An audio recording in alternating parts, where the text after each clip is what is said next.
নমস্কার বন্ধুরা, সামনেই আসতে চলেছে বুদ্ধ পূর্ণিমা। এই বুদ্ধ পূর্ণিমা হলো খুবই পবিত্র একটি দিন। এই পবিত্র দিনে আমরা যদি কিছু কাজ সঠিকভাবে পালন করতে পারি, তাহলেই আমাদের জীবনে নেমে আসবে প্রচুর সুখ ও সমৃদ্ধি। বন্ধুরা, আমার চ্যানেলে যারা নতুন আছেন তারা আমার চ্যানেলটি সাবস্ক্রাইব করে আমার পাশে থাকুন, আর ভিডিওটি ভালো লাগলে লাইক, কমেন্ট ও শেয়ার করুন। এই দিন বাড়িতে যে কোনো শুভ কাজ করলে খুবই ভালো ফল পাওয়া যায়। আমি 9টি কাজের কথা তোমাদের বলবো।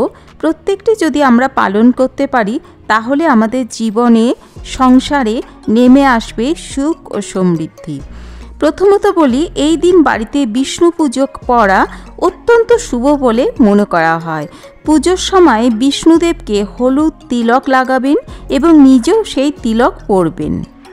দ্বিতীয়ত, এই পবিত্র দিনে কোনো ব্রাহ্মণকে হলুদ রঙের বস্ত্র দান করুন এবং তাকে বাড়িতে নিজের সাধ্য অনুযায়ী ভোজন করান।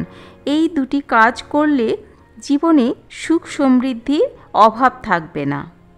বন্ধুরা, বুদ্ধ পূর্ণিমার শুভ দিনে সকালবেলা স্নান সেরে 5টি জিনিস যেমন সিঁদুর, হলুদ, কাঁচা দুধ, গঙ্গা জল এবং কেশর একসাথে মিশিয়ে সদর দরজার দুপাশেই 7টি করে ফোঁটা আঁকুন। এটি অত্যন্ত শুভ বলে মনে করা হয়। বন্ধুরা, এই পবিত্র দিনে মন্দিরে বা কোনো পুরোহিতকে গীতা দান করাও অত্যন্ত শুভ বলে মনে করা হয়। পঞ্চমত বন্ধুরা, এই দিন শ্রী বিষ্ণুকে হলুদ ফুল, হলুদ মিষ্টি এবং হলুদ রঙের যে কোনো একটি ফল অর্পণ করুন। জীবনে নেমে আসবে সুখ ও সমৃদ্ধি।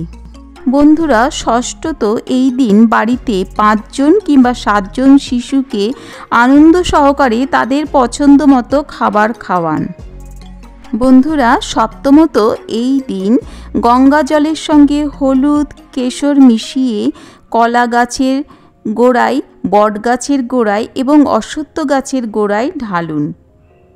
বন্ধুরা, অষ্টমত, এই দিন নিজের মনের ইচ্ছে ভগবান চন্দ্রদেবকে জানিয়ে তার উদ্দেশ্যে জলে সাদা চন্দন মিশিয়ে অর্পণ করুন। আপনার মনের ইচ্ছে পূরণ হবেই হবে।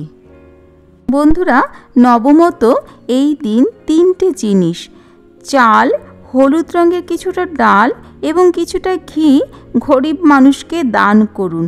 আপনার ভাগ্যের চাকা ঠিক ঘুরে যাবে।